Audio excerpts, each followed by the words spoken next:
घरेलू कचरे से खाद बनाना है, स्वच्छ एवं सुंदर भारत बनाना है। जी हां, बढ़ती जनसंख्या, शहरी क्षेत्रों का उच्च घनत्व, विविध संस्कृति, बदलती भोजन और जीवन शैली के कारण भारत में ठोस अपशिष्ट उत्पादन में वृद्धि हुई है।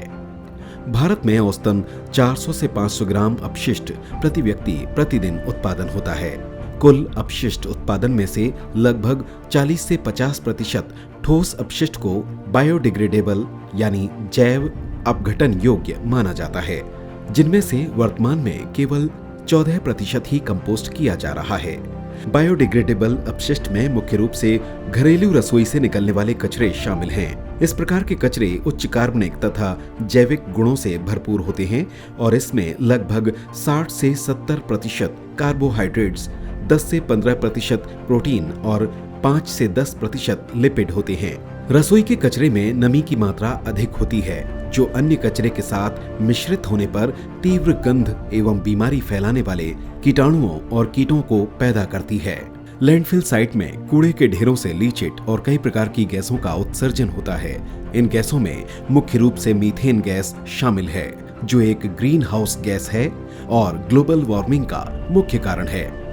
यदि हम रसोई के कचरे का पुनः चक्रण करेंगे तथा लैंडफिल में नहीं फेंकेंगे तो हम ग्रीन हाउस गैस उत्सर्जन को काफी हद तक कम कर सकते हैं। इस रसोई के कचरे को घरेलू स्तर पर पोषक तत्वों से भरपूर खाद में बदलने के लिए भारतीय मृदा विज्ञान संस्थान द्वारा विशिष्ट तकनीक विकसित की गई है, जिसका नाम फैमिली नेट वेसल कंपोस्टिंग रखा गया है। इस तकनीक से घरेलू गीले कचरे को केंचुए द्वारा मूल्यवान कंपोस्ट में परिवर्तित किया जा सकता है।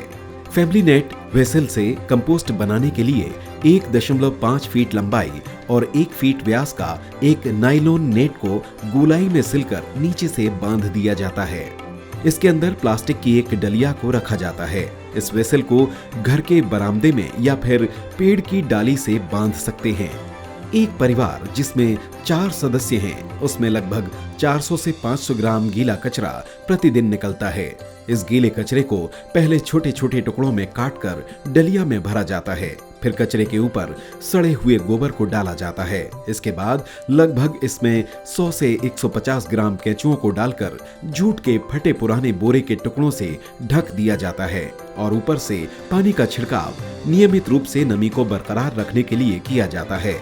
इस तकनीक के द्वारा 30 से 40 दिनों में घरेलू गीले कचरे से मूल्यवान कंपोस्ट तैयार हो जाता है, जो कि घरेलू अथवा सामुदायिक किचन गार्डन, बागवानी तथा सजावटी पौधों के लिए पोषक खाद के रूप में उपयोग किया जा सकता है।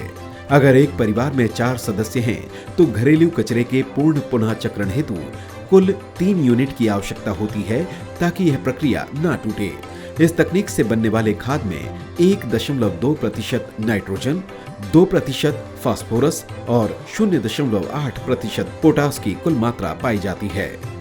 ये एक कुशल तकनीक है और इसके द्वारा रसोई के कचरे को गुणवत्तापूर्ण खाद में बदलने के लिए आसानी से अपनाया जा सकता है तथा घरेलू कचरे के पुनः चक्रण द्वारा न सिर्फ उच्च गुणवत्ता की खाद तैयार की जा रही है, बल्कि हमारे आसपास स्वच्छता रखते हुए स्वच्छ भारत का निर्माण करने में अहम योगदान भी दे रही है।